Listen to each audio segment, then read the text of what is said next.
उसका शान नुज़ूल क्या है।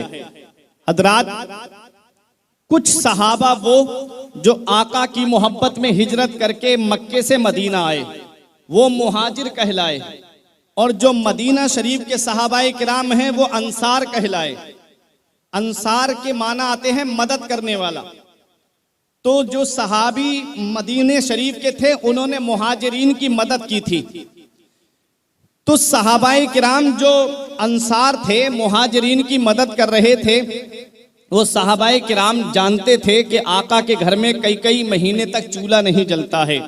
आका के घर में 2-2 महीने गुजर जाते थे, चूल्हा नहीं जलता था, खजूर और पानी पे गुजारा किया जाता था। सहाबाई किराम तिजारत करने जाते थे, उन्होंने आपस में बैठ करके मशवरा किया कि हमारे आका के घर में 2-2 महीने तक चूल्हा नहीं जलता है। ऐसा करते हैं, हम लोग कुछ माल इकट्ठा करते हैं, हम लोग आपस में कुछ पैसे जमा करके आका के घर पे पहुंचा देते हैं। हमें जान मिली है तो नबी के सदक़े में मिली है, ये माल मिला है तो नबी के सदक़े में मिला है, हमें ईमान मिला है तो नबी के सदक़े में मिला है, हमें इरफान मिला है तो नबी के सदक़े में मिला है। तो चलो नबी की बारगाह में चलते हैं। आए सहाबाए किराम तोहफे लेकर के आका की बारगाह में अर्ज करते हैं, या रसूल अल्लाह, यह तोहफा हम आपकी बारगाह में लेकर के आए हैं। नबी ने देखा, इरशाद फरमाया, मेरे सहाबा मुझे इसकी जरूरत नहीं है, अगर बदले में तुम मुझे कुछ देना चाहते हो तो मेरे अहले बैत से मोहब्बत करो, मेरे घर वालों से मोहब्बत करो। अरे मैं तो तुम्हें दुनिया में देने के लिए आया हूँ। मदीने वाले मुस्तफ़ा सल्लल्लाहु अलैहि वसल्लम फरमाते हैं, तुम मेरे कराबतदारों से मोहब्बत करो, तुम मेरे अहले बैत से मोहब्बत करो। मुफस्सिरीन किराम फरमाते हैं, कराबतदार से मुराद कौन है। एक सहाबी ने नबी की बारगाह में अर्ज किया, या रसूल अल्लाह, वो कराबतदार कौन है जिनकी मोहब्बत हमारे ऊपर वाजिब है। तो नबी इरशाद फरमाते हैं, तुम अली से मोहब्बत करो, फातिमा से मोहब्बत करो और हसन और हुसैन से मोहब्बत करो। क्या बात रजा उस चमनिस्ताने करम की, ज़हरा है कली जिसमें हुसैन और हसन फूल। तो कराबतदार कौन है, नबी के घर वाले कौन हैं। अब एक हदीस पाक सुनो, कुरान करीम के अंदर जब ये वो आयत करीमा, इन्नमा युरीदुल्लाहु लियुज़हिबा अन्कुमुर रिज्सा अहलल बैत, ऐ नबी के घर वालों, अल्लाह ताला तुमसे हर तरह की गंदगी और नापाकी को दूर करने का इरादा फरमाता है।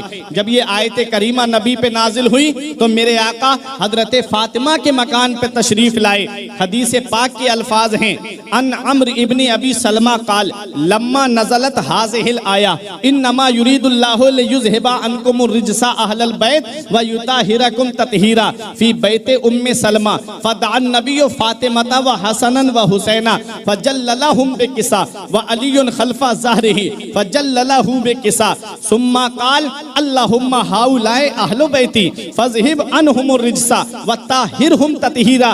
हजरत अम्र इब्ने अबी सलमा बयान करते हैं कि जब ये आयत करीमा, ऐ नबी के घर वालों, अल्लाह तुमसे हर तरह की गंदगी और नापाकी को दूर करने का इरादा फरमाता है, ये उम्मे सलमा के घर में नाजिल हुई थी। फदअन नबी और फातिमता, तो मेरे आका ने हजरत फातिमा को बुलाया और वह हसनन व हुसैन, और इमाम हसन और इमाम हुसैन को बुलाया। फजल्ललहुम बिकिसा, और उनको अपनी चादर के नीचे छुपा लिया। 3 तन चादर के नीचे आ गए। वह अलीयुन खल्फा ज़हरिही, और अली मेरे आका की पुश्ते अनवर के पीछे खड़े थे। आका ने उनको सामने किया, फजल्ललहु बिकिसा, उनको भी चादर के नीचे छुपा लिया, और आका ने अपना सरे मुबारक भी चादर के अंदर कर लिया। अब ये 5 तन चादर के अंदर हो गए। जब 5 तन चादर के अंदर हुए, इसीलिए हम कहते हैं पंजतन। ये 5 तन चादर के नीचे हैं। नबी ने अपने दस्ते मुबारक दुआ के लिए उठाए, अल्लाहुम्मा हाउलाए अहलो बैती, ऐ मेरे परवरदिगार ये मेरे अहले बैत हैं, मौला ये मेरे घर वाले हैं। हजरात, मदीने वाले मुस्तफ़ा दुआ करते हैं, मौला ये मेरे घर वाले हैं, ये मेरे अहले बैत हैं।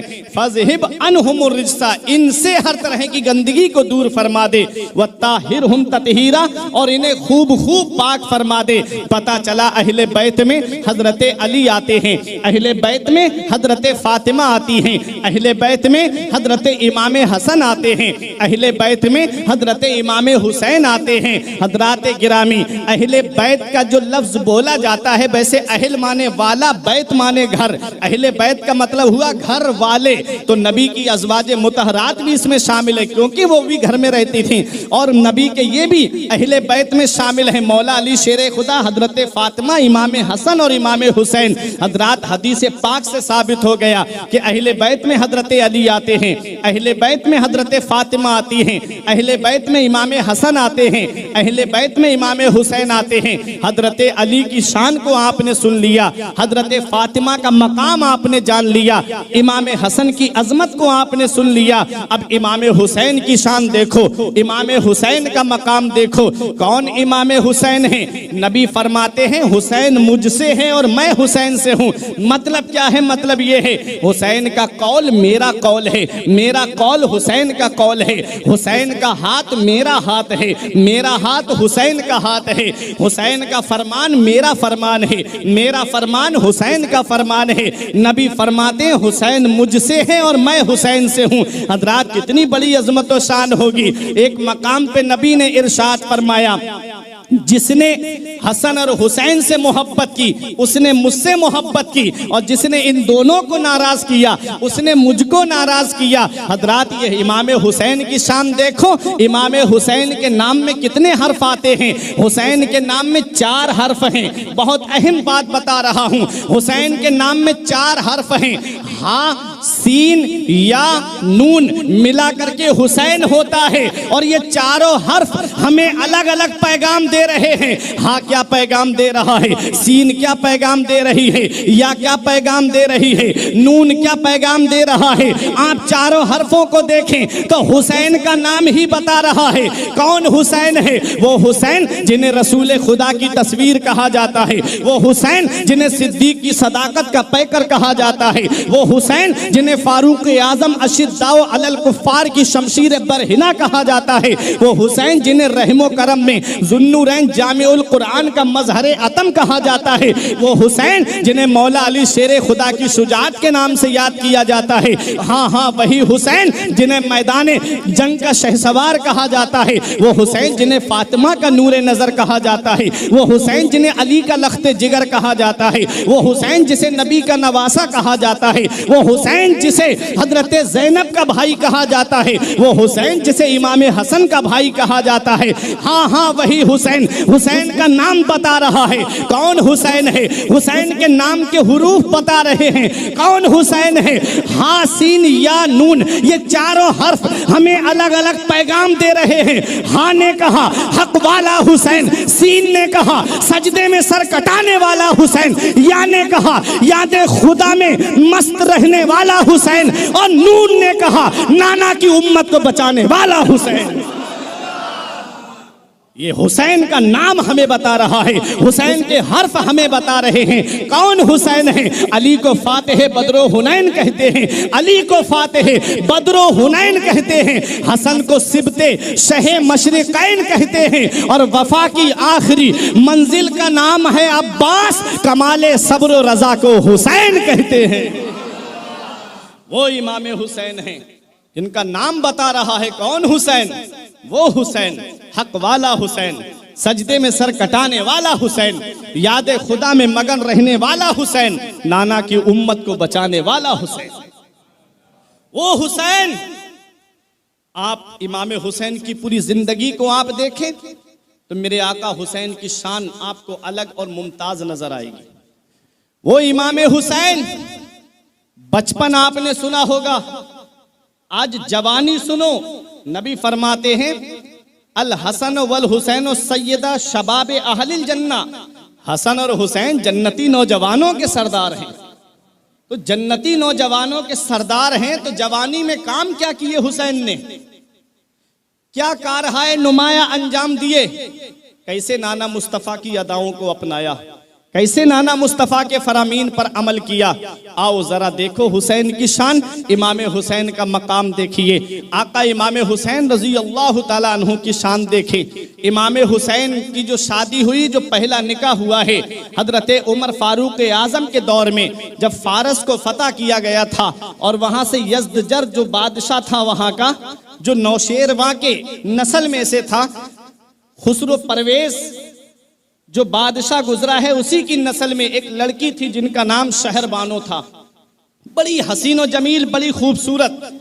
जब उमर फारूक आजम के दौर में उस जगह को फतह किया गया तो शहरबानो को मआ हीरे जवाहिरात जो जेवरात पहने हुए थी, ऐसे ही कैदी बना करके लाया गया मदीने शरीफ में।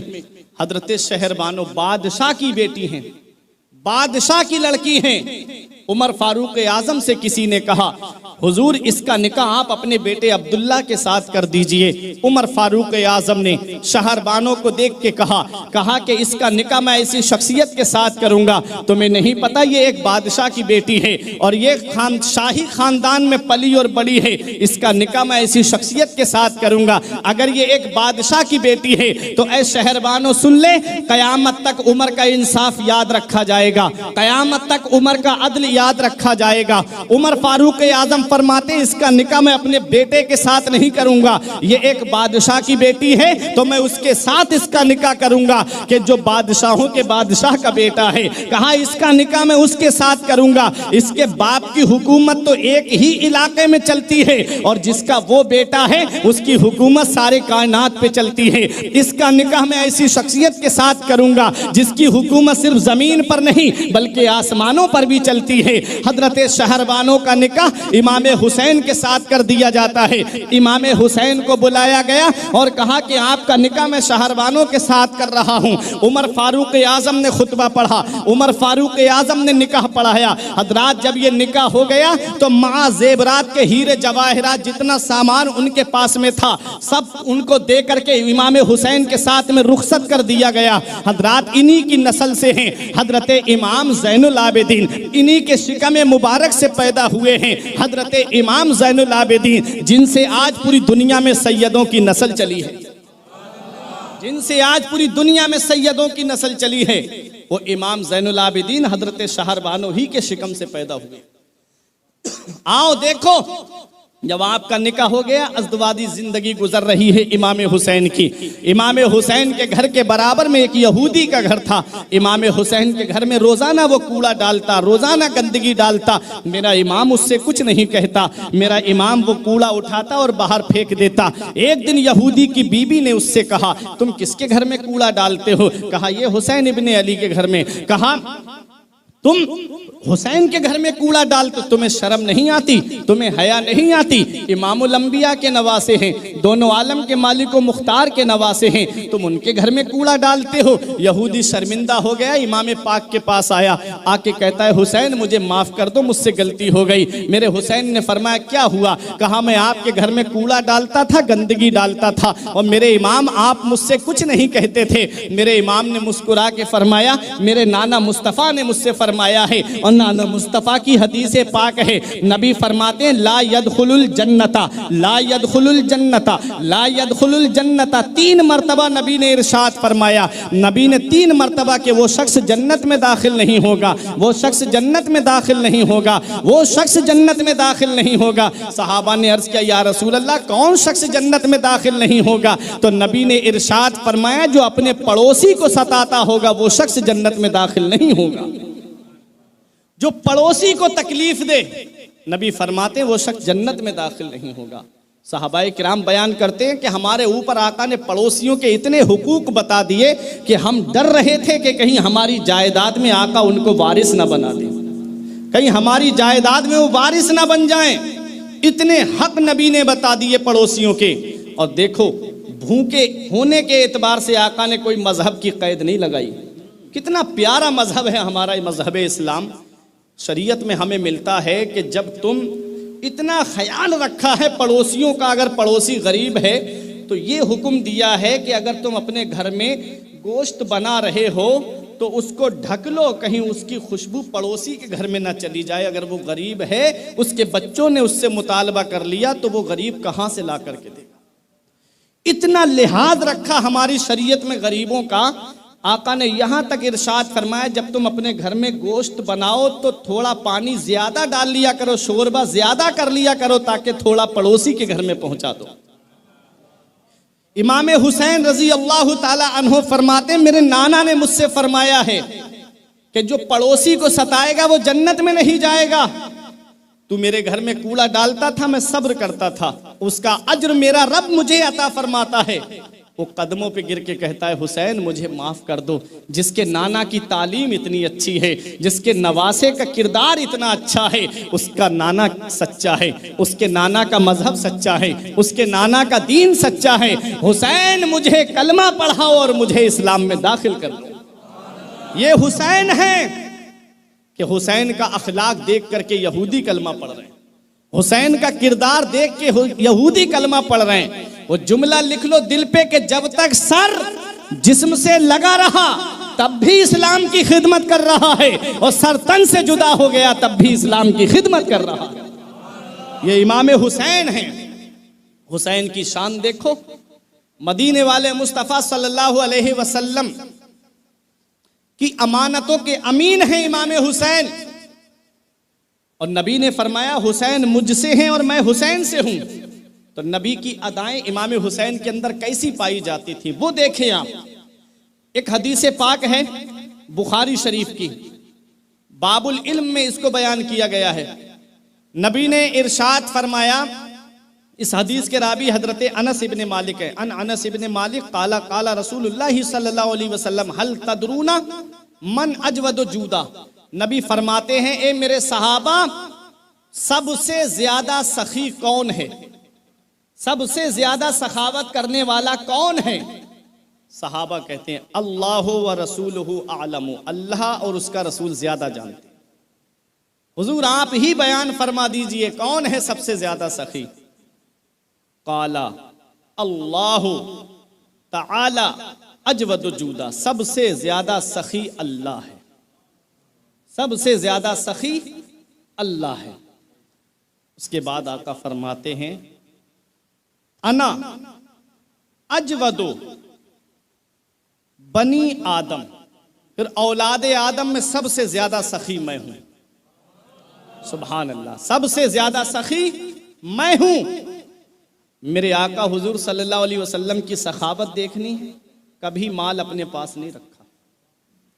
एक जंग के मौके पे आका के पास इतनी बकरियां थी कि 2 पहाड़ों के बीच में टोटल हिस्सा जितना आता है बकरियों से भरा हुआ था। एक शख्स आया, बोला ये बकरियां किसकी हैं? आका ने फरमाया मेरी हैं। उसने कहा, अरे आप तो बहुत मालदार हो। हुजूर सल्लल्लाहु अलैहि वसल्लम ने इरशाद फरमाया, तूने मेरी मालदारी क्या देखी? उसने कहा, इतनी बकरियों के मालिक हो। आका ने इरशाद फरमाया, जा बकरियां तू ले जा, मुझे जरूरत नहीं है दौलत की, ले जा। जितनी बकरियां थी सब दे दी आका ने। तारीख में लिखा है, हदीस पाक में लिखा है कि पहाड़ों के बीच का हिस्सा भरा हुआ था, 2 पहाड़ों के बीच का। टोटल बकरियां एक शख्स को दे दी। वो बकरियां लेकर के अपने कबीले में पहुंचा। कबीले वालों ने देख के कहा, अरे तू तो बहुत ज्यादा गरीब था, तू तो मुफलिस था, तू तो कल्लास था, तेरे घर में फाके होते थे, तू इतनी बकरियां कहां से लेकर के आया है? उसने कहा, ए मेरे कबीले वालों, अस्लिमू, तुम सबके सब इस्लाम ले आओ और मोहम्मद की बारगाह में चले जाओ। कसम खुदा की वो इतना देते हैं कि गरीबी का नामो निशान मिट जाता है। इसी को मेरा इमाम कहता है, वाह क्या जूदो करम है शहे बतहा तेरा, नहीं सुनता ही नहीं मांगने वाला तेरा। नबी के एक सहाबी का बयान है, मैं 10 साल हुजूर की खिदमत में रहा। हजरत जाबिर कहते हैं 10 साल हुजूर की खिदमत में रहा, मैंने कभी नहीं देखा कि कोई साइल नबी के दरवाजे पे आया हो और आका ने कहा हो अभी मेरे पास नहीं है, थोड़ी देर के बाद में आना, जब हो जाएगा तब दे दूंगा। ऐसा कोई जुमला नबी ने इरशाद नहीं फरमाया। जब भी साइल मांगने के लिए आया, मदीने वाले मुस्तफ़ा ने उसकी झोली को भर दिया है। हजरात गिरामी, ये मेरे मेरे नबी की सखावत है, ये मेरे नबी की शान है। इसीलिए मेरा इमाम कहता है, मांगने वाले मंगतों को यूं चाहिए, मांगना और किसी से भी क्यों चाहिए। कौन देता है, देने को मुंह चाहिए, देने वाला है सच्चा हमारा नबी। नबी देते हैं। हदीस पाक मदीने वाले मुस्तफा फरमाते हैं, वल्लाहु युती व अना कासिम।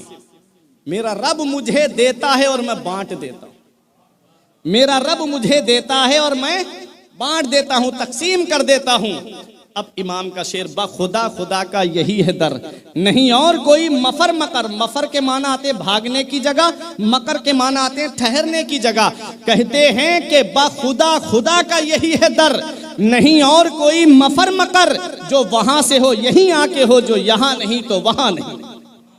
रब है मोती ये है कासिम, रिज्क उसका है खिलाते ये हैं। इन्ना आतैना कल कौसर, सारी कसरत पाते ये हैं। ठंडा ठंडा मीठा मीठा पीते हम हैं, पिलाते ये हैं। कसर दना तक किसकी रसाई, जाते ये हैं आते ये हैं।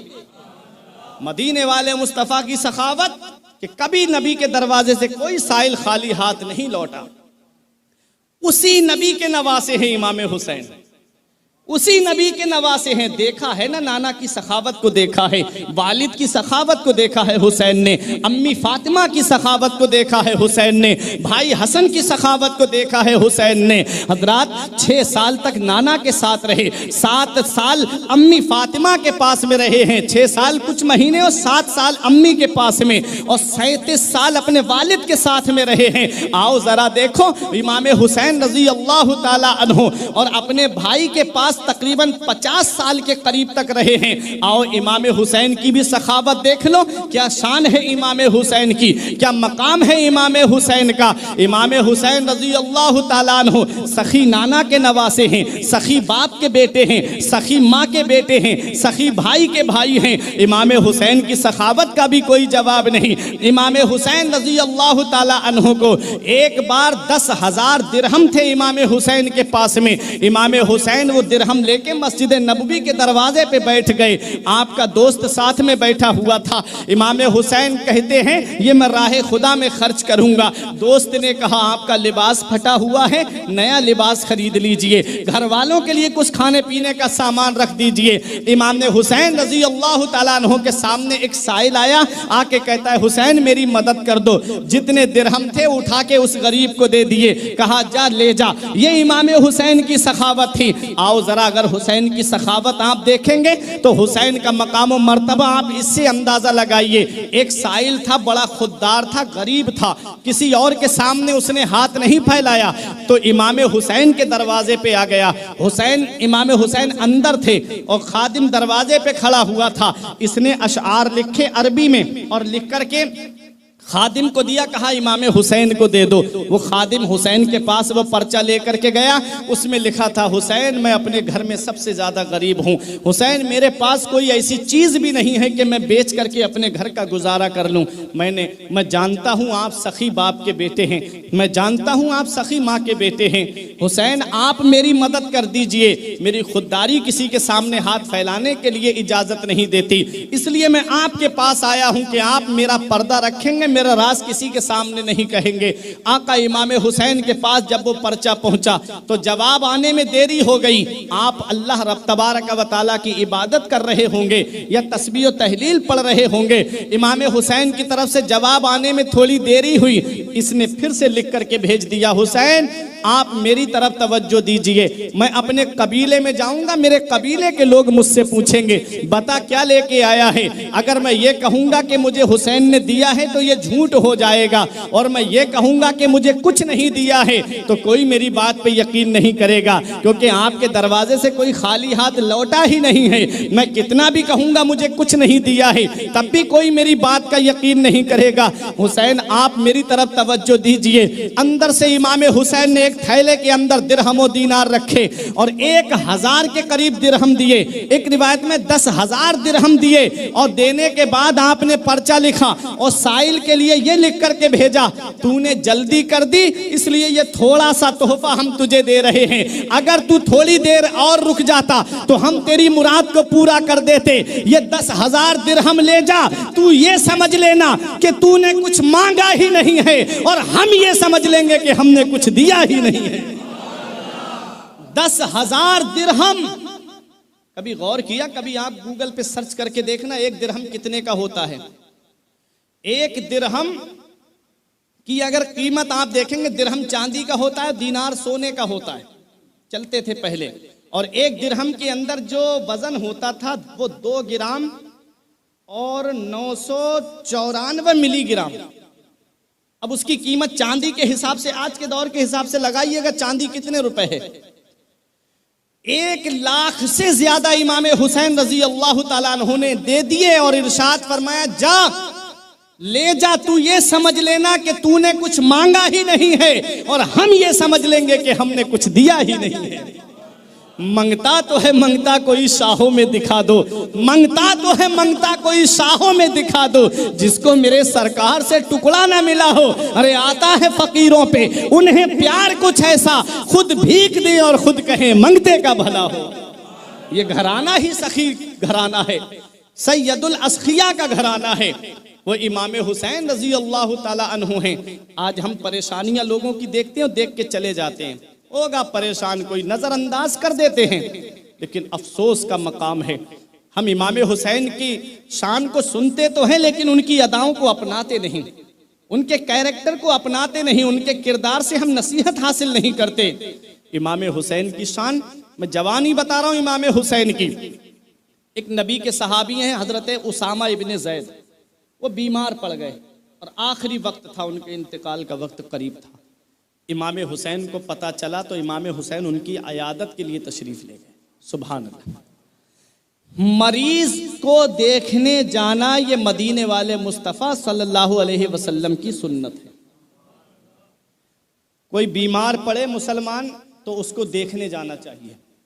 और इतना याद रखना, नबी ने इरशाद फरमाया है, अगर कोई मुसलमान बीमार हो जाए और उसे मुसलमान देखने जाए तो जब से अपने कदम को घर से बाहर निकालता है तब से लेकर के वापस आने तक अल्लाह की रहमत के फरिश्ते उसके लिए मगफिरत की दुआ करते रहते हैं। कितना फायदा है मरीज को देखने जाना और मरीज के पास बैठ करके अल्लाह तबारक व तआला की रहमत की बात करनी चाहिए। ये नहीं कहना चाहिए ये शरीयत का हुक्म है कि कितनी भी बड़ी बीमारी में क्यों ना हो।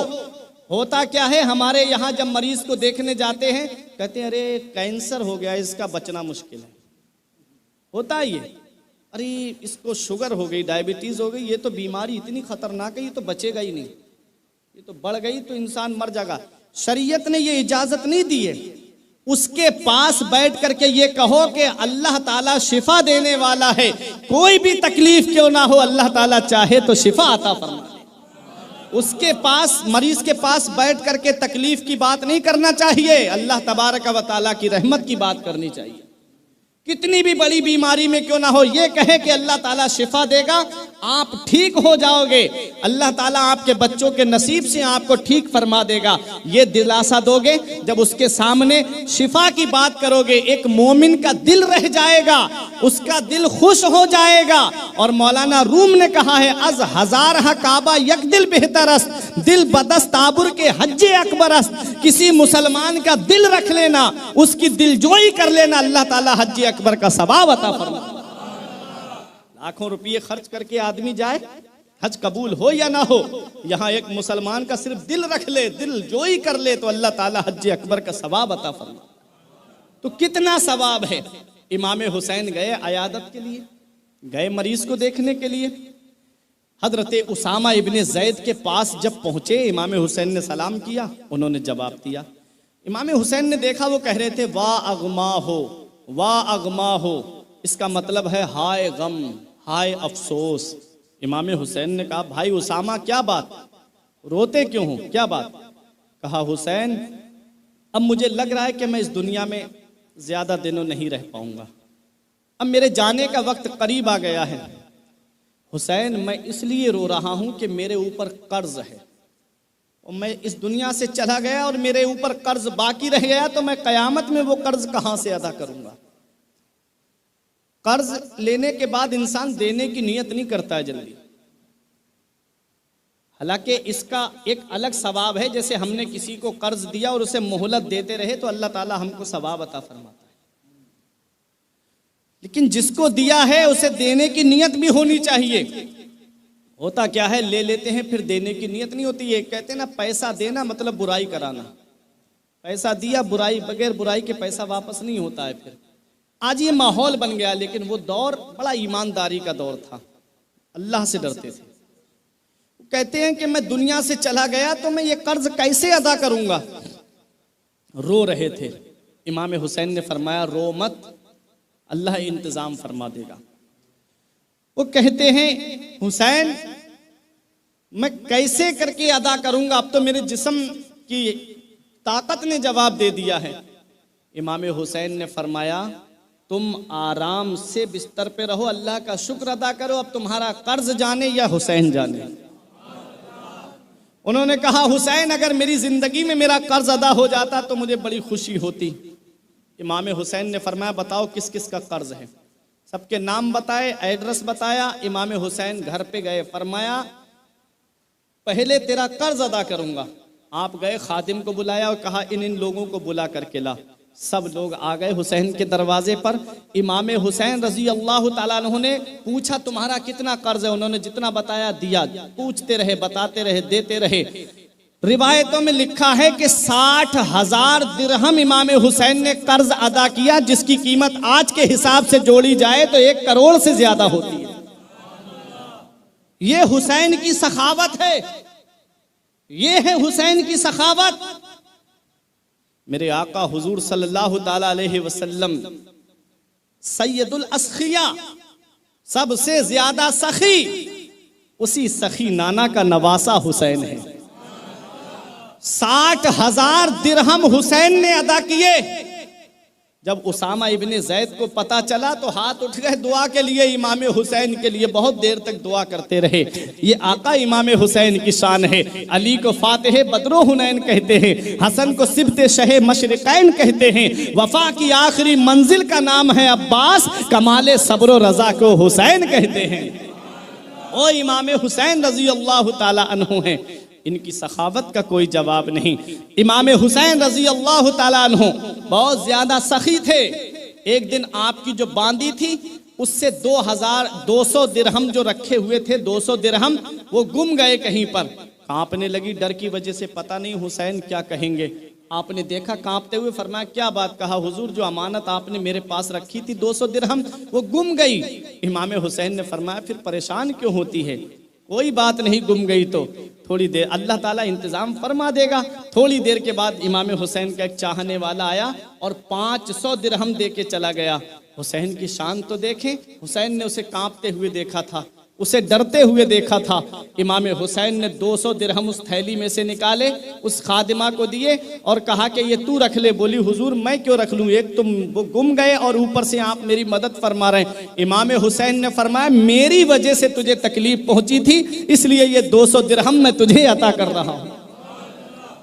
ये देखें इमाम हुसैन रजी अल्लाह ताला अन्हु की शान। आका इमाम हुसैन रजी अल्लाह ताला अन्हु सैयदुल अस्खिया हैं।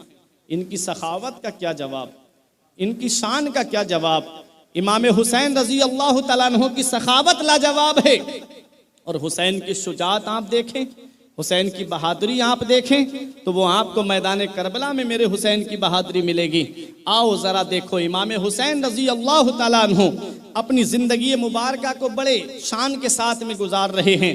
आका इमाम हुसैन रजी अल्लाह ताला अन्हु के बेटे हजरत इमाम ज़ैनुल आबिदीन का ये कहना है कि मैं देखता था मेरे वालिद पूरी पूरी रात अल्लाह के कुरान की तिलावत किया करते थे। मैं देखता था मेरे बाबा पूरी पूरी रात नवाफिल अदा किया करते थे। आज हम हुसैन से मोहब्बत का दावा तो करते हैं, लेकिन आज मस्जिदें हमारी वीरान हैं, आज मदरसे हमारे वीरान हैं। हम मस्जिदों की तरफ रुख नहीं करते, सिर्फ हुसैन का नाम सुनते हैं लेकिन अदाओं को नहीं अपनाते हैं। हुसैन क़यामत में उसी के लिए खड़े होंगे, नाना मुस्तफ़ा के लिए शफाअत के लिए, कि जो हुसैन की अदाओं को दुनिया में अपनाता होगा, जो हुसैन के बताए तरीके पे चलता होगा।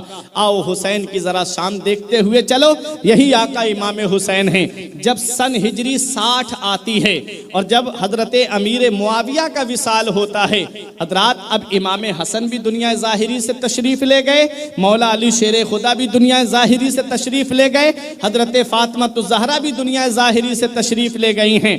इमाम हुसैन रज़ी अल्लाह तआला अन्हु मदीने शरीफ की सरजमीन पर हैं। उधर हजरत अमीर मुआविया का विसाल हुआ और उनके विसाल के बाद में यजीद तख्त पे बैठ गया। और ये यजीद बड़ा जालिम था, यजीद बड़ा ही सरकश था। यजीद इतना बड़ा जालिम था कि यजीद के बारे में आता है कि ये यजीद जंगल में शिकार करने के लिए जाता था और बहुत ज्यादा जानवरों को तकलीफ पहुंचाया करता था। ये यजीद के जिस्म पे बाल बहुत ज्यादा थे, चेहरा भी खराब था इसका, देखने में भी चेहरा जो है इसका बदसूरत था और बाल बहुत ज्यादा थे इसके जिस्म पर। इतना जालिम था यजीद। जैसे ही तख्त पे बैठा, इसे सबसे ज्यादा खतरा जो था वो 4 लोगों की तरफ से था। एक हजरत अब्दुल्ला इब्ने जुबैर, एक हजरत अब्दुल्ला इब्ने उमर, एक हजरत अब्दुर्रहमान इब्ने अबू बकर और चौथे हजरत इमाम हुसैन थे। यजीद जानता था कि सब मेरी बैत कर लेंगे, कूफे वाले भी बैत कर लेंगे, बसरे वाले भी बैत कर लेंगे, दमिश्क वाले भी बैत कर लेंगे, हिम्स वाले भी बैत कर लेंगे। ये 4 लोग अगर मेरी बैत कर लेंगे तो सब कर लेंगे। इसलिए सबसे पहला उसने जो खिलाफतनामा भेजा था वो इन्हीं 4 की तरफ भेजा था। इमाम हुसैन रजी अल्लाह ताला अन्हु के पास में जब दारुल इमारत से हुक्म आया कि हुसैन चलो, तुम्हें गवर्नर हाउस ने बुलाया है। उस वक्त जो मदीने के गवर्नर थे उनका नाम था वलीद और वो अहले बैत से मोहब्बत करते थे। और कूफे के गवर्नर का नाम था नोमान इब्ने बशीर और बसरा के गवर्नर का नाम था इब्ने जियाद। हजरत इमाम हुसैन को जब दारुल हुकूमत के अंदर बुलाया गया, गवर्नर हाउस के अंदर बुलाया गया, इमाम हुसैन अपने गुलामों के साथ गए। फरमाया तुम बाहर बैठे रहो, मैं अंदर जाता हूँ। अगर कोई आवाज तुमको ऐसी शक वाली लगे तो तुम अंदर आ जाना। वलीद के बराबर में मरवान बैठा हुआ था। ये वही मरवान है जिसके बारे में मैंने कल बताया था, बज़गुल इब्नुल बज़ग, गिरगिट का बेटा गिरगिट है। हजरात जब इमाम हुसैन पहुंचे, इमाम हुसैन से वलीद ने कहा हुसैन ये खत आया है और तुम्हारे नाम आया है। उसे पढ़ करके सुनाया गया। इमाम हुसैन से कहा हुसैन तुम यजीद की बैत कर लो। इमाम हुसैन ने फरमाया इतनी रात में मुझे बुलाया है और वो भी तन्हा मुझे बुलाया है। मैं नबी का नवासा हूँ, मैं अली का शहजादा हूँ, मैं फातिमा का नूरे नजर हूँ। मैं ऐसे छुप के बैत नहीं करूंगा। पहले सब लोगों को आप बुलाइए, जब सब बैत कर लेंगे तो हुसैन उनके साथ में बैत कर लेगा। इमाम हुसैन ये कह करके चलने लगे तो मरवान ने कहा अरे हुसैन को जाने मत दो, अगर हुसैन बाहर चले गए तो फिर ये हाथ नहीं आएंगे, फिर इनसे बैत नहीं ले पाओगे। अभी वक्त है, चाहे तलवार के जोर पे बैत लो, यहीं पर इनसे बैत ले लो।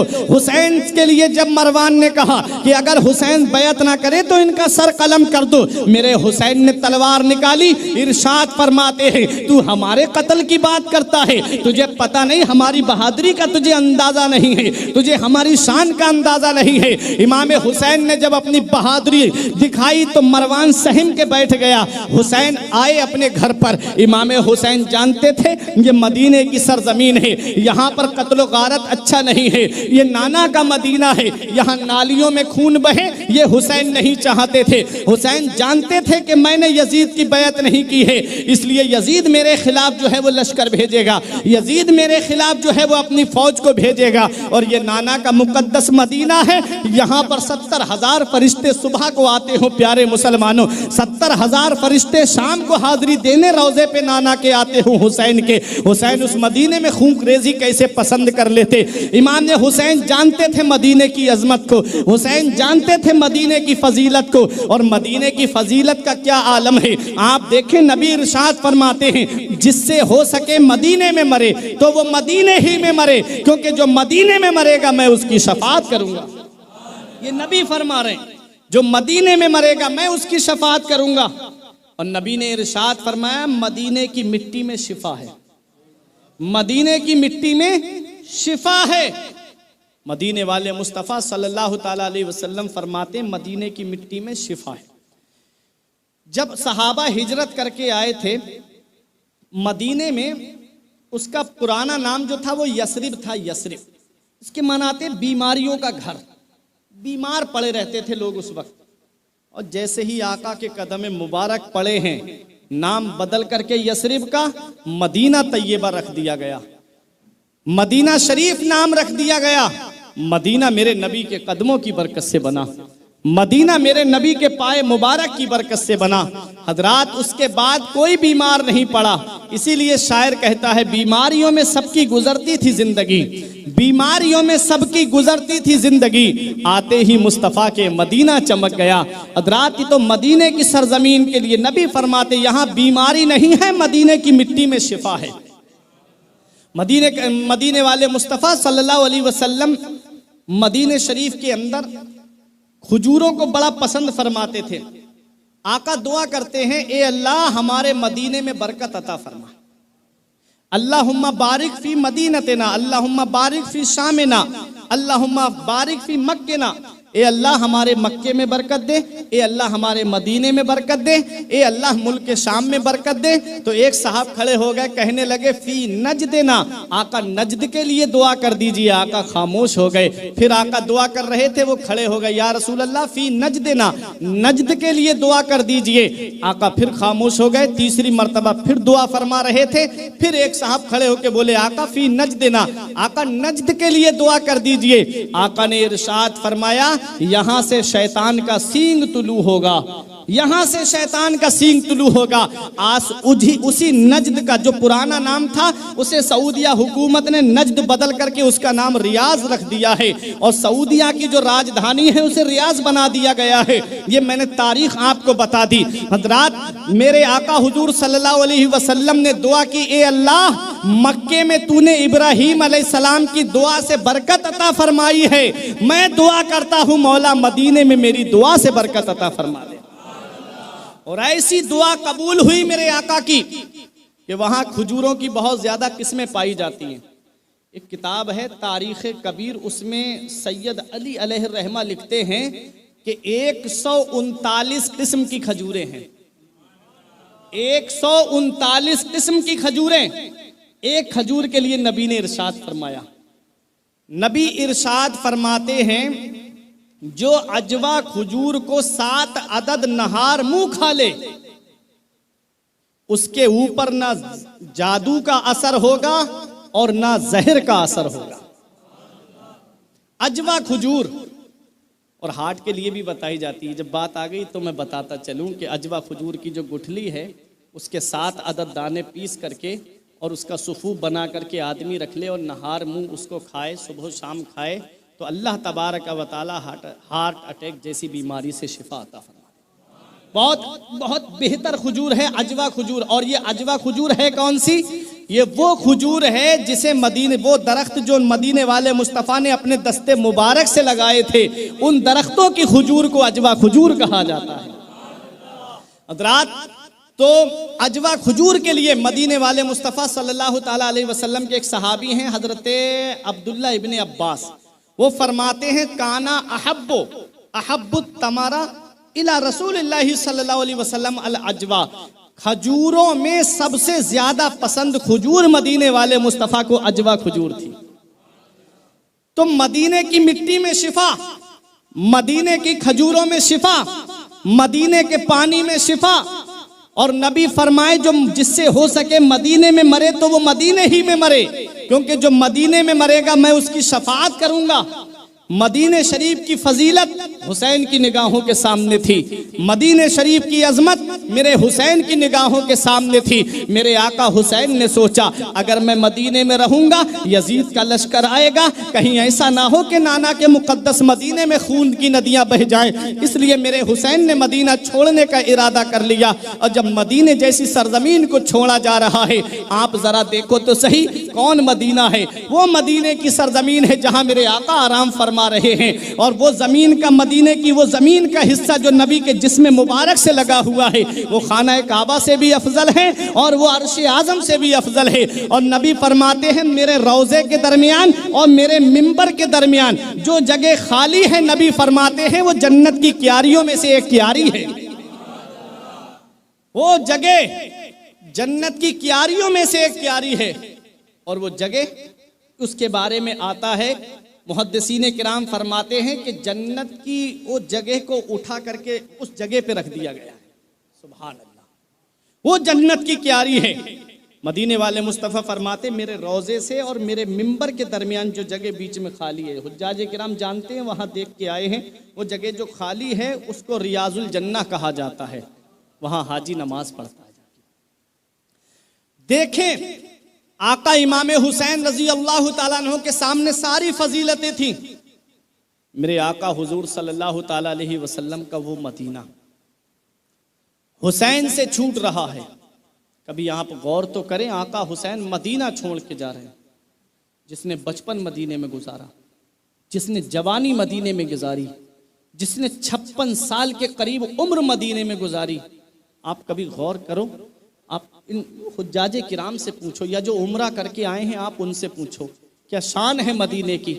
मदीने शरीफ के ताल्लुक से आता है कि जब तक हाजी मक्के में रहता है उसे घर वालों की याद आती है, प्रॉपर्टी की, जायदाद की, घर बार की, सबकी याद आती है। लेकिन हाजी जब मदीने शरीफ में पहुंच जाता है, एक बार नबी के रोजे का दीदार करता है तो दुनिया व माफिया से बेनियाज हो जाता है।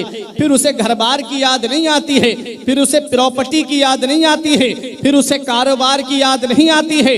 बस सुबह को नबी के रोजे पे हाजिरी देता है तो सलाम पढ़ता है, दोपहर में जाता है तो नबी पे दुरूद पढ़ता है, शाम को जाता है तो नबी के रोजे पे दुरूद पढ़ता है। बस नबी की मोहब्बत में सरशार रहता है। कभी पढ़ता है मुस्तफ़ा जाने रहमत पे लाखों सलाम, शम्ए बज़्मे हिदायत पे लाखों सलाम। कभी पढ़ता है काबे के बदरुद्दुजा, तुम पे करोड़ों दुरूद, तैबा के शम्सुद्दुहा, तुम पे करोड़ों दुरूद। कभी पढ़ता है या नबी सलाम अलैका, या रसूल सलाम अलैका। नबी के रोजे पे जब हाजी हाजिरी देता है तो वो नबी की मोहब्बत में गुम हो जाता है। उसके सामने मदीने के दरो दीवार होते हैं, उसके सामने नबी के मेहराब व मिंबर का नक्शा होता है, उसके सामने सुनहरी जालियां होती हैं। फिर उसे घर बार की याद नहीं आती है। हजरात, मैं आपसे ये पूछना चाहता हूँ, आपके पास में जो बराबर में हाजी बैठे हो उनका हाथ अपने हाथ में लेकर के पूछिए, जो उम्रा करके आए हैं उनका हाथ अपने हाथ में लेकर के पूछिए। जब मदीने शरीफ की सरजमीन पे पहुंचते हैं, इस वक्त जो वहां की हुकूमत है वो मदीने में हाजी को 8 दिन रहने देती है, या कोई प्रॉब्लम आ जाती है तो 10 दिन मदीने में रोक लिया जाता है। इससे ज्यादा मदीने में ठहरने की इजाजत नहीं है, इससे ज्यादा मदीने में रुकने की इजाजत नहीं है। हजरात, ये 8 दिन मदीने में रहने वाला हाजी जब नबी के रोजे पे जाता है, आंखों से आंसुओं का सैलाब जारी हो जाता है। ये 8 दिन ऐसे गुजर जाते हैं उसे पता भी नहीं चलता है।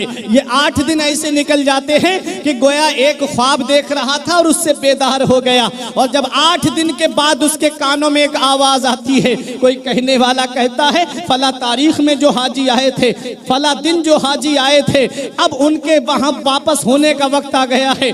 अब अपना अपना सामाने सफर तैयार कर लें, अब अपना अपना सामाने सफर जल्दी से बांध लें। अब मदीना छोड़ने का वक्त आ गया है, अब नबी के रोजा छोड़ने का वक्त आ गया है। हाजी के कानों में जब आवाज पहुंचती है, हाजी की आंखों से आंसू जारी हो जाते हैं।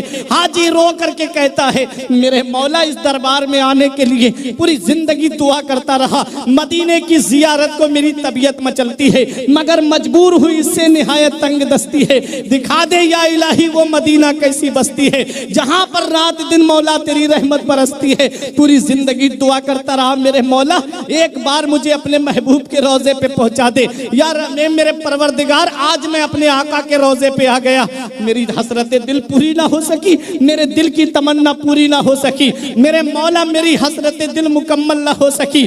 मेरे मौला, मैं यही दुआ करके जा रहा हूँ अपने आका के रोजे पे, अगर मेरी जिंदगी बाकी हो, मेरी जिंदगी मुझे दे मेरे मौला, मुझे माल दे मेरे मौला तो एक बार अपने महबूब के रोजे पे और भेज देना, एक बार अपने महबूब के रोजे की हाजिरी नसीब फरमा देना।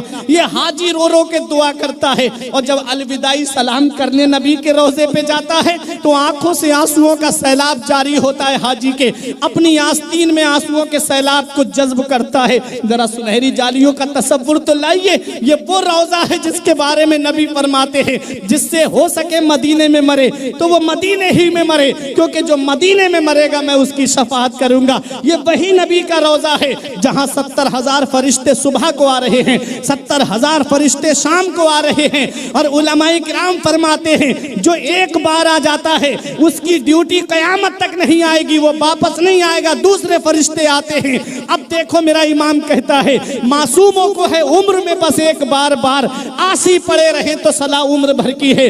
हजरात फरिश्तों को एक बार हाजिरी नसीब होती है, लेकिन हम अपनी किस्मत पे नाज करते हैं, हम अपनी किस्मत पे फख्र करते हैं। अगर नबी का उम्मती हर साल उम्रा करने के लिए जाए तब भी उसके लिए कोई रोक नहीं है। अगर वो हर साल उस दयार में हज करने के लिए जाए तब भी उसके लिए रोक नहीं है। फरिश्तों जैसी मखलूक को उस दयार में एक बार हाजिरी की सआदत नसीब होती है। पूरी जिंदगी यही तमन्ना करते मौला एक बार और भेज दे, उनका नंबर नहीं आता है। ये हमारे लिए खुशकिस्मती की बात है कि हम हर महीना जाएं तब भी हमें कोई रोकने वाला नहीं है। किस्मत पे नाज करो उस दयार की हाजिरी। उस दयार में फरिश्ते हाजिर होते हैं जहां की मिट्टी में शिफा, जहां की खाक में शिफा, जहां की खजूर में शिफा। हजरात 8 दिन मदीने में रहने वाला हाजी जब नबी का रोजा छोड़ता है और जब नबी के रोजे पे अलविदाई सलाम करने जाता है तो सुनहरी जालियां पकड़ करके आंखों से आंसुओं का सैलाब जारी हो जाता है, आंखों से आंसू बरसने लगते हैं। आका मैं आज जा रहा हूं आपका रोजा छोड़ के, आका अब मैं जा रहा हूं, मेरे आका एक बार मुझे अपने रोजे पे और बुला लेना। ये दुआ करके हाजी वहां से वापस होता है, अपना सामान्य सफर तैयार करता है और आंखों से आंसू बह रहे हैं। अर्श पे नूरे मुस्तफा देखा, आईना पेशे आईना देखा, जब हुई रुखसती मदीने से हमने मुड़ मुड़ के रास्ता देखा। हाजी जब अपनी सवारी में बैठता है, पूछ लीजिए जो हज करके आए हैं या जो उम्रा करके आए हैं, जब तक हाजी को नबी के रोजे का मीनार नजर आता है, जब तक मस्जिद नबवी के मीनार नजर आते हैं, जब तक सब्ज गुंबद नजर आता है, मुड़ मुड़ के नबी के रोजे को देखता है, मुड़ मुड़ के नबी के रोजे की तरफ देखता है और यही दुआ करता है मेरे मौला एक बार अपने महबूब का रोजा और दिखा देना। हजरात मुड़ मुड़ के नबी के रोजे को देखता है। हजरात ये 8 दिन मदीने में रहने वाला हाजी है। अभी ये पैदा तो मदीने में नहीं हुआ, इसका कारोबार तो मदीने में नहीं है, इसकी प्रॉपर्टी तो मदीने में नहीं है, इसका सरमाया तो मदीने में नहीं है, सिर्फ हाजिरी देने गया है। तब आंखों से आंसुओं का सैलाब रोके नहीं रुकता, तब आंखों से आंसुओं का सैलाब आस्तीन में जज्ब करता है हाजी। और जब अपनी सवारी में बैठता है तो रोता हुआ वापस होता है। अल्लाह अकबर। 8 दिन मदीने में रहने वाले हाजी की हालत ये है कि आंखों से आंसू के नहीं रुकते हैं। वो हुसैन जिसने बचपन मदीने में गुजारा, वो हुसैन जिसने जवानी मदीने में गुजारी, वो हुसैन जिसने 56 साल की उम्र मदीने में गुजारी, नाना का मदीना छूट रहा है, कैसी बीतती होगी आका हुसैन के दिल पर। नाना का रोजा छूट रहा है, कैसी बीतती होगी आका हुसैन के दिल पर। नबी का सब्ज गुंबद छूट रहा है, कैसा लग रहा होगा मेरे आका हुसैन को। हुसैन अपने घर पे आए और कहते हैं मेरे घर वालों चलो अब मदीना छोड़ने का वक्त आ गया है। मेरा हुसैन अपने नाना मुस्तफा के रोजे पर अपना छोटा सा काफिला लेकर के जाता है, अपनी बहन ज़ैनब को लेकर के, हजरत कासिम को लेकर के, हजरत अब्बास को लेकर के, अपने बेटे अली अकबर को लेकर के छोटा सा काफिला मेरा हुसैन लेकर के पहुंचा नाना के रोजे पे। नाना आपका नवासा आपके रोजे से बहुत दूर जा रहा है। ए मेरे नाना अब आपका नवासा आपका रोजा छोड़ के जा रहा है। नाना आपका वही बेटा हुसैन आया जिसे आप सीने पे बिठाया करते थे। नाना आपका वही बेटा हुसैन आया है जिसे आप अपने कलेजे से लगाते थे। नाना आपका वही बेटा हुसैन आया है जिसे तकलीफ होती थी तो आप तड़प जाया करते थे। ए मेरे नाना आपका वही बेटा हुसैन आया है। एक बार मैं अपने घर में रो रहा था, मेरे नाना आपने मेरी माँ से आके कहा था बेटी फातिमा हुसैन को रोने ना दिया करो, हुसैन के रोने से मुझे तकलीफ होती है। मेरे नाना आपका वही बेटा हुसैन आया है जिसके लिए आपने फरमाया हुसैन मुझसे है और मैं हुसैन से हूँ। हूँ। ए मेरे नाना, आप अपने नवासे का आखिरी सलाम कबूल कर लो। आपका नवासा आपका रोजा छोड़ के जा रहा है। ए मेरे नाना, मैं इस्लाम की कश्ती को किनारे लगाने जा रहा हूँ। मेरा हुसैन अपने नाना के रोजे पे हाजिरी देता है, उसके बाद अपनी माँ फातिमा के रोजे पे आते हैं आका हुसैन और कहते, अम्मी फातिमा, आपका वही बेटा हुसैन आया है जिसे आप झूला झुलाया करती थी। आपका बेटा हुसैन आया है जिसे आप कुरान की लोरियां दे करके सुलाती थी। ए मेरी माँ, आपका वही बेटा हुसैन आया है जिसे बुखार आया था तो तुमने मन्नतों के रोजे रखे थे। ए मेरी माँ, आपका वही बेटा हुसैन आया है जिसे तकलीफ होती थी तो तुम तड़प जाया करती थी। ए मेरी माँ, आपका वही बेटा हुसैन आया है जिसे भूख लगी थी तो तुम्हारी दुआ से जन्नत से खाना आ गया था। ए मेरी माँ, आपका वही बेटा हुसैन आया है। मेरे आका हुसैन रो रो करके अपनी माँ के रोजे पे कहते, अम्मी, आपका बेटा आपके रोजे से बड़ी दूर जा रहा है। आपका बेटा आपके रोजे से बहुत दूर जा रहा है। अपने बेटे का आखिरी सलाम कबूल कर लो, अपने लाडले का आखिरी सलाम कबूल कर लो। हुसैन अपने भाई हसन के मजार पे आए। मेरे भाई हसन, आपका वही भाई हुसैन आया है जिसका हाथ पकड़ करके तुम चलते रहे, जिसका साथ तुमने कभी नहीं छोड़ा। ए मेरे भाई, अब आपका भाई आपसे बहुत दूर जा रहा है। मेरे भाई, मैं इस्लाम की कश्ती किनारे लगाने जा रहा हूँ। ए मेरे भाई, मैं इस्लाम की कश्ती को सब किनारे पे पहुंचाने जा रहा हूँ। अपने भाई का आखिरी सलाम कबूल कर लो। मेरा हुसैन अपना छोटा सा काफिला लेकर के आया, अपने घर पे सामान्य सफर तैयार कर रहा है। मेरा हुसैन, मेरे हुसैन की लाडली बेटी ने देखा, हजरत सुगरा ने देखा, बाबा मुझे साथ लेके नहीं जाएंगे, बाबा मुझे साथ में लेकर के नहीं चलेंगे, मुझे यहाँ किसके सहारे पे छोड़ करके जा रहे हैं, बाबा मैं भी आपके साथ चलूंगी। मेरे हुसैन ने बेटी को सीने से लगा के कहा, मेरी बेटी, बड़ी कुल्फतों का सफर है, बड़ी दिक्कतों का सफर है, मेरी बेटी पैदल सफर है, मेरे लाल तू हमारे साथ कदम से कदम मिला के नहीं चल पाएगी। ए मेरी बेटी, तू मदीने में रह। उस वक्त हजरत सुगरा का निकाह हो चुका था, इमाम हसन के बेटे हसन मुसन्ना के साथ हो गया था। हजरत इमाम हुसैन ने कहा, बेटी तू मदीने में रहे। हसन मुसन्ना रजी अल्लाह तआला अन्हु बाहर तिजारत के लिए गए हुए थे, एक शौहर की इजाजत नहीं थी, इसलिए भी मेरे आका हुसैन ने उनको साथ नहीं लिया। दूसरा, वो सख्त बीमार थी, हुसैन ने इसलिए भी उनको साथ में नहीं लिया। मेरे आका हुसैन कहते, बेटी बड़ी कुल्फतों का सफर है, तू मदीने में रह। हजरत सुगरा ने कहा, बाबा मुझे यहाँ किसके सहारे छोड़ के जा रहे हैं, मुझे मेरे भाई की याद आती है, मैं अली असगर को सीने से लगा करके प्यार कर लेती हूँ। मेरे बाबा, मैं तुम्हारे साथ चलूंगी। मेरे आका हुसैन ने कहा, बेटी तू मदीने में रह। इमाम हुसैन रजी अल्लाह तआला अन्हु से हजरत सुगरा कहती है, बाबा एक बार मुझे मेरे भाई असगर को दिखा दो, एक बार मैं अपने भाई अली अकबर को देखना चाहती हूँ। मेरे आका इमाम हुसैन रजी अल्लाह तआला अन्हु के शहजादे अली अकबर सामने आए, बोले, बहन सुगरा, मैं 1 महीने के बाद आऊंगा और तुझे लेके चला जाऊंगा। हजरत सुगरा ने कहा, भाई वादा करते हो? कहा, हाँ बहन वादा करता हूं, मैं तुझे लेने आऊंगा। हजरत अली अकबर ने दिलासा दिया अपनी बहन को। हजरत सुगरा ने कहा, बाबा आप जा रहे हो, एक बार मैं अपने असगर को प्यार कर लूं। हजरत सुगरा हजरत अली असगर को प्यार कर रही थी। हजरत गिरामी तारीख बताती है, हजरत सुगरा रो रो करके इमाम हुसैन से कह रही थी, बाबा मुझे अपने साथ लेकर के चलो। हुसैन ने सब्र की तलकीन की, कहा, बेटी तू मदीने में रह। मेरा आका हुसैन अपना छोटा सा काफिला लेकर के नाना मुस्तफ़ा के मदीने से बाहर निकला। सोचो तो सही जरा, 8 दिन मदीने में रहने वाला हाजी जब मदीना छोड़ता है तो कैसे उसके दिल पे बीतती है कि आंखों से आंसुओं का सैलाब जारी हो जाता है। मेरा हुसैन 56 साल की उम्र मदीने में गुजार चुका है, जो मदीने की गलियों में चलता रहा, जो फजर भी मस्जिद नबवी में पढ़ता रहा, जो जोहर भी मस्जिद नबवी में पढ़ता रहा, जो असर मगरिब और इशा भी मस्जिद नबवी में पढ़ता रहा, जिसने मदीने की बहारों को देखा, जिसने नबी के रोजे को देखा, जिसने नबी के रोजे की बहारों को देखा है।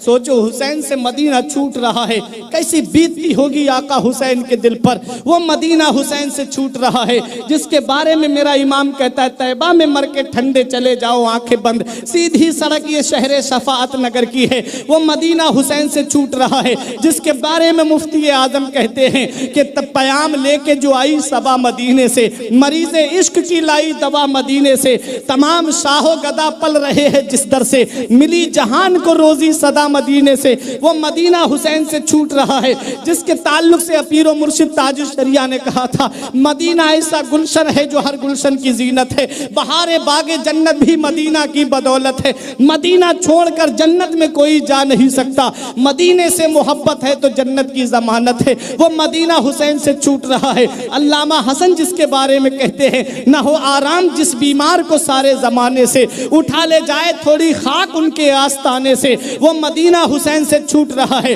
जिसके लिए शायर ने कहा था कि तजल्लियों की अजब है फिजा मदीने में, निगाहे शौक की है इंतहा मदीने में, गमे हयात ना खौफे कज़ा मदीने में, बराहे रास्त है राहे खुदा मदीने में। वो मदीना हुसैन से छूट रहा है। वो मदीना जो कौनैन का ताज है, जिसका दीदार मोमिन की मेराज है, जिंदगी में खुदा हर मुसलमान को वो मदीना दिखा दे तो क्या बात है। जिंदगी में खुदा हर मुसलमान को वो मदीना दिखा दे तो क्या बात है। वो मदीना आका हुसैन से छूट रहा है जिसके बारे में शायर ने कहा था कि वो मदीना जहां सिद्दीक ने रिफ़अत पाई, वो मदीना जहां फारूक ने अजमत पाई, वो मदीना जहां उस्मान ने सखावत पाई, वो मदीना जहां हैदर ने शुजाअत पाई, आज वही मदीना हुसैन से छूट रहा है। कैसी बीतती होगी आका हुसैन के दिल पर, नाना का रोजा छूट रहा है, कैसा लग रहा होगा आका हुसैन को। हुसैन जब मदीने से बाहर निकले तो मुड़ मुड़ के नबी के रोजे की तरफ देख रहे थे। बहन ज़ैनब ने कहा, मेरे भाई क्या देख रहे हैं। हुसैन ने कहा, मेरी बहन ज़ैनब, जिसे दुनिया में आराम नहीं मिलता, जिसे दुनिया में कहीं चैन नहीं मिलता, जिसे दुनिया में कहीं सुकून नहीं मिलता, जिसे दुनिया में कहीं आराम नहीं मिलता, उसे चैन हमारे नाना के मदीने में मिलता है, उसे सुकून हमारे नाना के मदीने में मिलता है, उसे आराम हमारे नाना के मदीने में मिलता है। आज वही मदीना हुसैन से छूट रहा है। शहरे रसूल पाक का जीना उदास है, शहरे रसूल पाक का जीना उदास है, करबल चले हुसैन मदीना उदास है।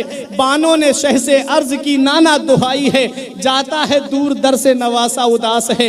हुसैन की आंखों से आंसू निकल रहे हैं। हुसैन ने मदीना शरीफ छोड़ दिया है और हुसैन मक्के के लिए रवाना हो गए हैं। ऐ मोरवी के जिंदा दिल मुसलमानों, ये इस्लाम कैसा प्यारा मजहब है। जब इस इस्लाम को फैलाना हुआ तो हुसैन के नाना ने मक्का छोड़ा था और मदीने आ गए थे, और जब इस्लाम को बचाने की बात आई है तो हुसैन ने मदीना छोड़ दिया है और मक्के में पहुंच गए हैं। ये इस्लाम कैसा प्यारा मजहब है। अमन वाली जमीन को छोड़ दिया हुसैन ने, सुकून वाली जमीन को छोड़ दिया हुसैन ने, इस्लाम को बचाने की खातिर, इस्लाम की कश्ती को किनारे लगाने की खातिर। और जब आका इमाम हुसैन मक्के शरीफ की सरजमीन पर पहुंचे तो आका इमाम हुसैन रजी अल्लाह तआला अन्हु जब मक्के में पहुंचे थे तो जिलहिज्जा का महीना था। आका इमाम हुसैन रजी अल्लाह तआला अन्हु मक्के की सरजमीन पे रह रहे थे। इधर कूफे वालों को पता चला कि हुसैन मदीने से मक्का आ गए हैं और यजीद की बैत नहीं की है इमाम हुसैन ने। कूफे वालों ने खत लिख करके भेजना शुरू कर दिए। रिवायतें मुख्तलिफ मिलती हैं, 150 खत, एक रिवायत में है कि 300 खत, और एक रिवायत में तो 1000 खत का जिक्र है। और ऐसी ऐसी दर्द भरी बातें लिखी थी खत में। हुसैन हमारा कोई अमीर नहीं, हुसैन हमारा कोई रहनुमा नहीं, हुसैन हमारा कोई कायद नहीं, हुसैन हमें कोई सही राह बताने वाला नहीं, हुसैन हम इससे पहले तुम्हारे वालिद के साथ थे, अब हम तुम्हारे साथ होना चाहते हैं। हुसैन जैसे ही हमारा खत मिले तुम कूफे पहुंच जाओ। इमाम हुसैन रजी अल्लाह तआला अन्हु ने जब वो खत देखे तो हजरत अब्दुल्ला इब्ने उमर, हजरत अब्दुर्रहमान इब्ने अबू बकर, हजरत अब्दुल्ला इब्ने जुबैर और आका इमाम हुसैन और बड़े बड़े सहाबाई किराम वहाँ मौजूद थे। आका हुसैन ने वो खत दिखाए और कहा, बताओ तुम्हारी क्या मर्जी है, क्या मशवरा है। आका हुसैन से सहाबा ने कहा, आका हुसैन आप अपनी मर्जी के मालिक हैं, हमारा मशवरा तो यही है कि आप कूफे मत जाइए, कूफे वालों में वफादारी नहीं है, कूफे वाले गद्दार हैं, आपके वालिद के साथ गद्दारी कर चुके हैं, आपके भाई के साथ उन्होंने गद्दारी की है, आप कूफे मत जाइए। इमाम हुसैन रजी अल्लाह तआला अन्हु के पास जब खुतूत की कसरत हो गई, काफी खत जमा हो गए। तब इमाम हुसैन ने कहा कि मुझे वो लोग बुला रहे हैं और मैं जाना चाहता हूँ। जाना क्या था, वो आका का फरमान भी तो पूरा होना था। आका हुसैन रजी अल्लाह ताला अन्हु जब पैदा हुए थे तो फरिश्ते ने करबला की मिट्टी ला करके आका को दी थी। या रसूल अल्लाह, ये उस जगह की मिट्टी है जहां हुसैन शहीद किए जाएंगे, और जिस दिन ये मिट्टी खून बन जाएगी उस दिन आका आपके नवासे हुसैन को शहीद कर दिया जाएगा। आका को भी पता था कि मेरा नवासा शहीद हो जाएगा, मौला अली को भी पता था मेरा बेटा करबला में शहीद होगा। और जंगे सिफ़ीन से जब वापस हो रहे थे मौला अली, जब मकाम नैनवा में पहुंचे, जब करबला की सरजमीन पर पहुंचे मौला अली, नहर फुरात के किनारे बैठ करके बहुत रोए मौला अली शेर खुदा। साथियों ने पूछा आप क्यों रो रहे हैं? कहा यही तो वो जमीन है जहां मेरे बेटे हुसैन को शहीद कर दिया जाएगा, यही वो नहर फुरात है जिसके किनारे मेरे बेटे हुसैन को शहीद किया जाएगा। मेरे आका भी जानते थे मेरा नवासा शहीद होगा, मौला अली भी जानते थे कि मेरा बेटा शहीद होगा, हजरत फातिमा भी जानती थी कि मेरा लाल शहीद होगा, इमाम हसन भी जानते थे कि मेरा भाई मैदान करबला में शहीद होगा। आज का बदअकीदा कहता है हुसैन मालिक मुख्तार होते तो हुसैन के बच्चे उनकी निगाहों के सामने कटते रहे, क्यों नहीं बचाया? हुसैन मैदान करबला में खुद शहीद हो गए, उनके नाना ने दुआ करके क्यों नहीं बचाया? उनके वालिद ने दुआ करके क्यों नहीं बचाया? उनकी माँ ने दुआ करके क्यों नहीं बचाया? हजरात, मदीने वाले मुस्तफ़ा सल्लल्लाहु अलैहि वसल्लम जानते थे और मेरे आका ने दुआ की तो ये दुआ की इमाम हुसैन के लिए, अल्लाहुम्मा आतिल हुसैना सब्रन व अजरा, हे मेरे परवरदिगार, जब मेरा बेटा मैदान करबला में इम्तिहान दे रहा हो उस वक्त मेरे बेटे को मौला सब्र अता फरमा, अजर अता फरमा। ये नबी की दुआ का नतीजा था कि हुसैन मैदान करबला में सब्र और रजा का पहाड़ बन के खड़े रहे। नबी की दुआ थी, दुआ की नबी ने, मेरे मौला मेरे बेटे को सब्र अता फरमा, मेरे बेटे को अजर अता फरमा। आका इमाम हुसैन रजी अल्लाह ताला अन्हु मक्के की सरजमीन पर हैं। आका इमाम हुसैन रजी अल्लाह ताला अन्हु से उन साथियों ने कहा आप मत जाइए, कूफे वालों में वफादारी नहीं है। मेरे आका इमाम हुसैन रजी अल्लाह ताला अन्हु ने फरमाया मैं इसकी तस्दीक के लिए ये जो खत आ रहे हैं ताकि क़यामत में ये कोई हुज्जत कायम ना कर सके, नाना की बारगाह में कहीं ये ना कहें कि हमने तो आपके नवासे को बुलाया था वो नहीं आए इसलिए हमने यजीद की बैअत कर ली। ये इत्माम हुज्जत को ख़त्म करने के लिए मेरे आका हुसैन ने अपने भाई हजरत मुस्लिम इब्ने अकील को कूफे की सरजमीन पे भेजा। हजरत मुस्लिम इब्ने अकील जब रवाना हुए वो जब कूफे में पहुंचे तो कूफे वालों की मोहब्बत का आलम न पूछिए। ये दिल, ये जिगर है, ये आँखें, ये सर है, ऐसी मोहब्बत से पेश आए। एक दिन में 40,000 लोगों ने बैअत कर ली हजरत मुस्लिम के हाथों। माहौल बहुत अच्छा देखा हजरत मुस्लिम ने, खत लिख दिया इमाम हुसैन को, भाई माहौल बहुत अच्छा है, आ जाइए, यहाँ के सब लोग मेरे हाथ पे बैअत कर चुके हैं, आप आ जाइए। इधर खत का रवाना होना था, उधर यजीद को पता चला कि हुसैन के भाई मुस्लिम इब्ने अकील आ गए हैं। उसने जो कूफे के गवर्नर थे नोमान इब्ने बशीर, उनको माजूल कर दिया, और जो इब्ने जियाद बसरा का गवर्नर था उसे कूफे और बसरा दोनों का गवर्नर बना करके भेज दिया। इब्ने जियाद जो था बहुत बड़ा जालिम था। इमाम हुसैन के लिए लोग रोजाना निकलते थे, सुबह को इंतजार करते थे, जो अरब से रास्ता आता था, जो मक्के से रास्ता आता था, उस रास्ते पे खड़े हो जाते और गुरूब के वक्त वापस आते थे। इब्ने जियाद रात के अंधेरे में आया, चेहरे पे नकाब डाल के आया, चालाक कितना था, उसी रास्ते से आया जो मक्के से आता है। लोग समझे हुसैन आ गए, लोग समझे हुसैन आ गए, लोग उसके पीछे पीछे हो लिए। वो सीधा दारुल इमारा के अंदर गया, कूफे की गवर्नर हाउस के अंदर गया। लोगों ने कहा अगर इमाम हुसैन होते तो हमसे बात करते, आका हुसैन होते ना किसी से कलाम किया और ना बात की, ये है कौन? अब लोग शशोपंज में पड़ गए, सोच में पड़ गए। ये सीधा दारुल हुकूमत के अंदर गया, ऊपर चढ़ करके नकाब हटा के कहता है लोगों मुझे पहचान लो, मैं इब्ने जियाद हूं। अगर तुम्हें अपनी गर्दन पे सर भारी लग रहा है तो हुसैन के भाई की बैत करो। अगर तुम्हें अपने बच्चे यतीम नहीं कराने हैं तो हुसैन के भाई की बैत करो। अगर तुम्हें अपनी बीवी बेवा नहीं करानी है तो हुसैन के भाई की बैत करो। अगर तुम्हें अपने बच्चे यतीम कराने हैं तो सोच लो, अब इब्ने जियाद यहाँ का गवर्नर बन करके आ गया है। अल्लाह अकबर, इतना सुनना था कूफे वालों के पैरों के तले से जमीन खिसक गई। वो इमाम हुसैन को जो मोहब्बत भरे खत भेजे थे, तारीख बताती है हजरत मुस्लिम जब नमाज पढ़ाने के लिए मस्जिद में खड़े हुए, पूरी मस्जिद नमाजियों से भरी हुई थी। जब सलाम पीछे फेर करके देखा तो एक भी मौजूद नहीं था। जिनको धोखे से कूफे बुलाया गया, जिनके बच्चों को प्यासा रुलाया गया, जिनको जिंदा में ले जाके डाला गया, उस हुसैन इब्ने हैदर पे लाखों सलाम। कैसी वफादारी दिखाई कूफे वालों ने और कैसी गद्दारी दिखाई कूफे वालों ने। आज भी ये तरीका चला आ रहा है।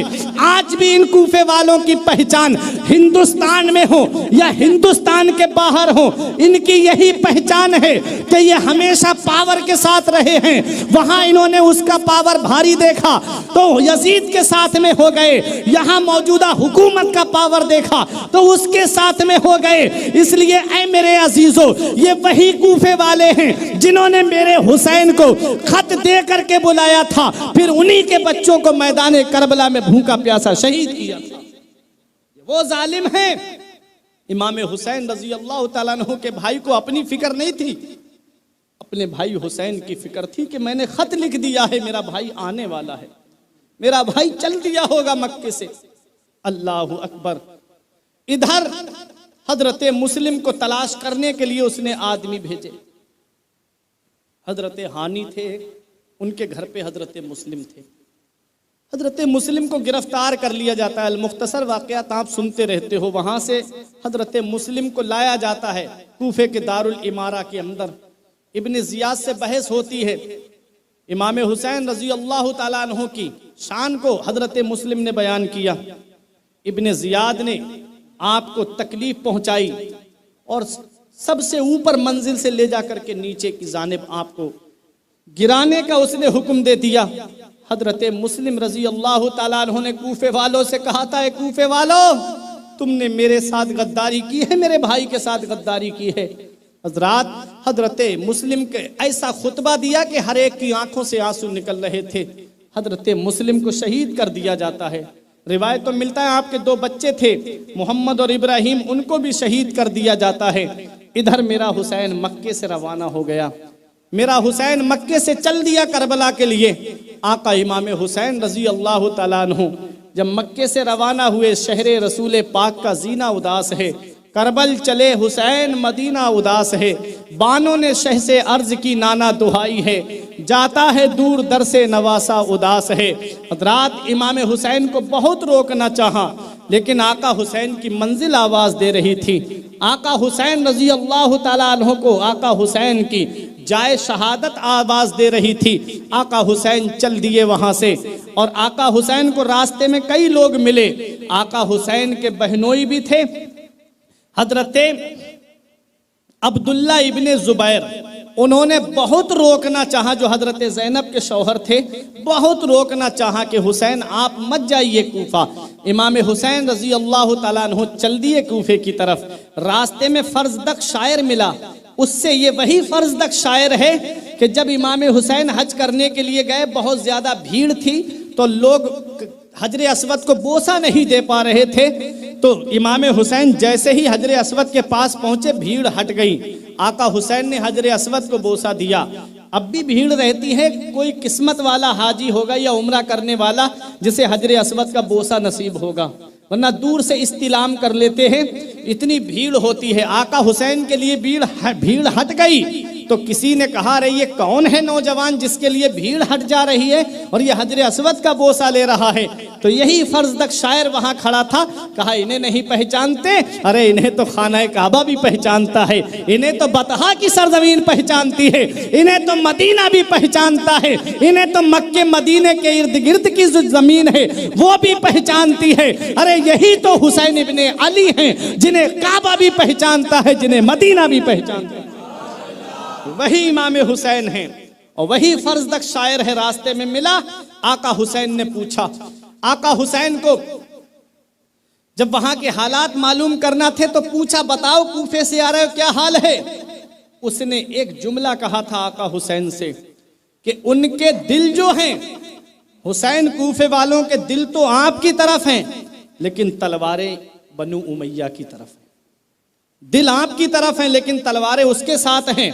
हुसैन मत जाओ, माहौल ठीक नहीं है। आका हुसैन वहां से आगे बढ़ गए। एक मकाम पे एक शख्स आया कूफे से, उसने खबर दी हजरत मुस्लिम इब्ने अकील की शहादत की।